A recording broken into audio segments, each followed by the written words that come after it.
सन 1664 में जब काशी विश्वनाथ में औरंगजेब की सेना ने काशी विश्वनाथ ज्योतिर्लिंग को खंडित करने के पापी उद्देश्य से आक्रमण किया, उनका सामना पारंपरिक सैनिकों से नहीं अपितु महानिर्वाणी अखाड़े के सन्यासियों से हुआ।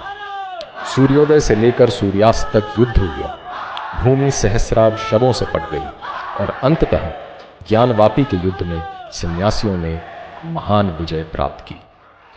ज्ञानवापी के युद्ध में मिली पराजय से तिलमिलाए औरंगजेब ने 5 वर्ष उपरांत विश्वनाथ ज्योतिर्लिंग पर पुनः आक्रमण किया।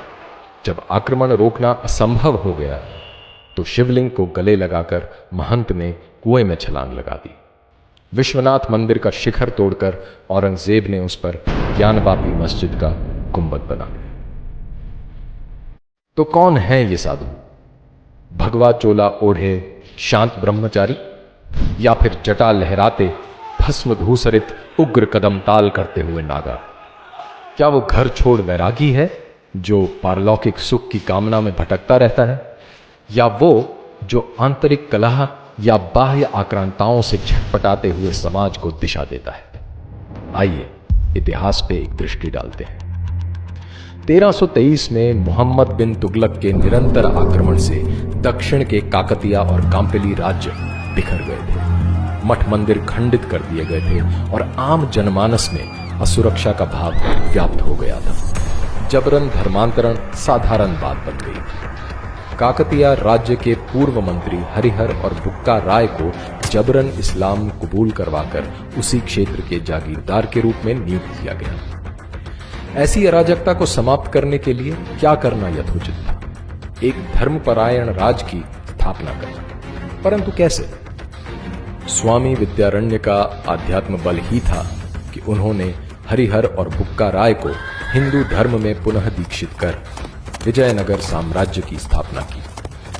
दोनों भाइयों ने आक्रांताओं को बाहर खदेड़ा और राज्य की सीमाएं सुरक्षित की। स्वामी विद्यारण्य ने सन्यासी होते हुए न केवल नए राज्य को धार्मिक दिशा दी अपितु प्रधानमंत्री का पदभार भी संभाला।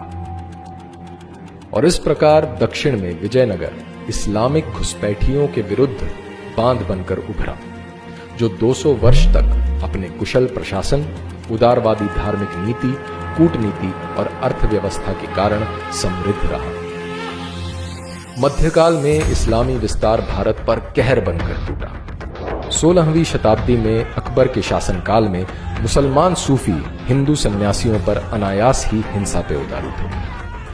इसके परिणाम स्वरूप स्वामी मधुसूदन सरस्वती ने सन्यासियों को आत्मरक्षा में शस्त्र उठाने हेतु काशी में प्रतिज्ञाबद्ध किया। 17वीं शताब्दी की शुरुआत में मराठी सन्यासी स्वामी समर्थ रामदास तीर्थाटन करते हुए इस्लामिक आक्रांताओं के पराधीन भारत की दुर्दशा को प्रत्यक्ष देख रहे थे। जनमानस मरणासन्न हो चुका था।